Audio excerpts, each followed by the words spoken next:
All right, this is the solution to a practice version of Gateway 2. So the PDF file with its answers should be posted in the course site. And we'll just work through as many as we can, and if we have to do a second part to get the explanation of all of them, we'll do that. The first problem here is just has to determine f of 1, and so the point here is remember that f of 1 means the y-coordinate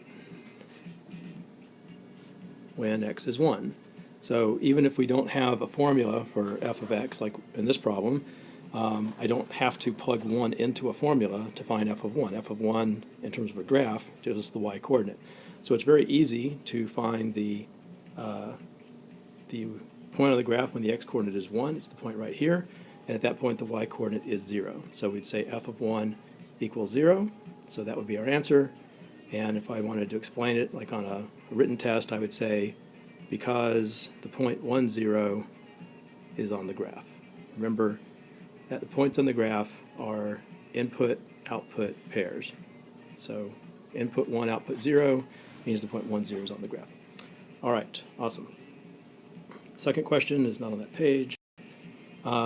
Second question says find f of negative 3, and in this case we have an algebra formula. So when we have an algebra formula, f of negative 3 can be interpreted as put in x equals negative 3. Right, that's the other thing that f of negative 3 means. If we had a graph here, the answer we get will be the y-coordinate on the graph when the x-coordinate is negative 3. But there's no graph, there's an algebra formula, so I'll just put it in. Now I have to be careful here. There's all kinds of minus signs ready to trip us up. I would suggest if you're putting a negative number in, to take it in and put it in parentheses. Everywhere it occurs, put it in parentheses, and then you won't make any of the obvious mistakes. Negative 3 squared is 9, and so this literally says negative 9. So this minus sign here is not doing anything, but minus 3 squared is positive 9. 11 times minus 3 is minus 33 plus 10. So negative 9 minus 33 is negative 42 plus 10, negative 32 would be my answer to that problem. X and y intercepts. Remember that the x-intercept is when the y-coordinate is 0, and the y-intercept is when the x equals 0. The second one of those is easiest, because if x is 0, that means that you're putting 0 into x, and you're getting 10. If x is 0, the y-coordinate is 10, and that's our y-intercept. So 0, 10 is the y-intercept. Be sure to think about where that would be plotted. That's plotted on the y-axis. That's how we know it's the y-intercept. So you don't have to memorize that. Just think about where it appears on a graph, a piece of graph paper, and you'll know whether it's intercepting the x or the y. The x-intercept is always a little harder to find because it means I have to solve the equation f of x equals 0. So this has to be solved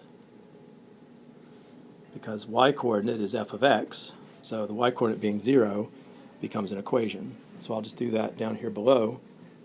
F of x equals 0 is the same thing. Remember, I don't have a graph that I'm looking at, so I'm not looking to see where the y-coordinate is 0 on a graph. I have a formula for f of x, so I'm just going to use the formula in place of f of x, and so I know that happens when x equals 2. So when x is 2, y is 0. F of 2 equals 0. And here f of 0 equals 10. So those are the two statements that I should have. If I'm talking about the intercepts of a function, I should say f of what equals 0 and f of 0 equals what. The linear function that satisfies these two conditions, well, don't forget that satisfying this condition means that negative 931 is a point on the graph. And satisfying this condition means that 5, 3 is on the graph. I'm told this is a linear function, which is important. Since it's a linear function, that means its graph is a line, and I have 2 points that I know that are on that line. So if you tell me 2 points that are on the graph of a line, I can figure out what the equation is. So the way I would do that is I would find the slope. The slope is rise over 1, so the rise is 31 minus 3, that's quite a rise. The run, I have to make sure I subtract my numbers in the same order. So since in the numerator, subtract 31 minus 3, 31 minus 3, in the denominator, I've got to subtract minus 9 minus 5 so that the points, coordinates go together. So, so what am I doing? All right, so 31 minus 3 is 28. Negative 9 minus 5 is negative 14. So my slope is negative 2 here. The point slope form of the line looks like this. Y minus a y coordinate that I know is the slope times x minus an x coordinate that I know. And so I can use any point that I know on the line. If one of the points I have doesn't involve negative numbers, it'll make my life easier. So I would use this one, but it's not wrong to use the other one. So y minus 3, 3 is a y coordinate that I know, is negative 2 times x minus 5. That's an x coordinate that I know. So that is the correct equation of the line that forms the graph of this thing. I do want to write this as a linear function, and so that means I want to write this in terms of y equals. So let me take the extra 2 steps that I normally do to do that. The 2 steps would be to distribute the product on the right, so minus 2 times x and minus 2 times negative 5, and then add 3 to both sides. So this is the equation of the line that forms the graph of this function, and it's easy to check that if you put 5 in for x, you get 3 for y, and if you put negative 9 for x, you'll get 31 for y. Technically, I should write that as a function. The function's called f of x, so I really should say f of x equals negative 2x plus 13, and that way I really have given the answer in the same language that the question was asked. So this is the equation of the line. That's the graph of the function, and this is the actual function down here. So either one would be okay, but hopefully at some point in the course you'll realize the difference between these 2 distinctions. All right. How many solutions does the equation f of x equals 6 have? So remember, this is a graph, so there's no algebra to do here. I want to think about what this means graphically. It means the y coordinate equals 6, right? When you see f of x or f of something in a problem, and you're looking at a graph, the f of anything is going to refer to a y coordinate. So the y coordinate of 6 is up here. The only point on this entire graph that has a y coordinate of 6 is right there. So the question is, how many of those are there? In this case, there is 1, right? It seems to happen at about x equals 2. So if I wanted to know what the x is, I would say x looks like it's about 2. That would be a possible answer to a question. But in this type, it doesn't ask that. It only asks how many times does that happen. And so we would say it happens once. So if you think about this question in terms of what it says about y coordinates, it's not a hard question at all. It doesn't take any time at all. Here's a question that's sort of like the one we had on the first gateway, where we're being told a relationship, and then we're being told a couple of values. So we're being told that d is 3 and m is 186 miles. So d is 3 days, m is 186 miles, and we're asked what is the cost. That's c.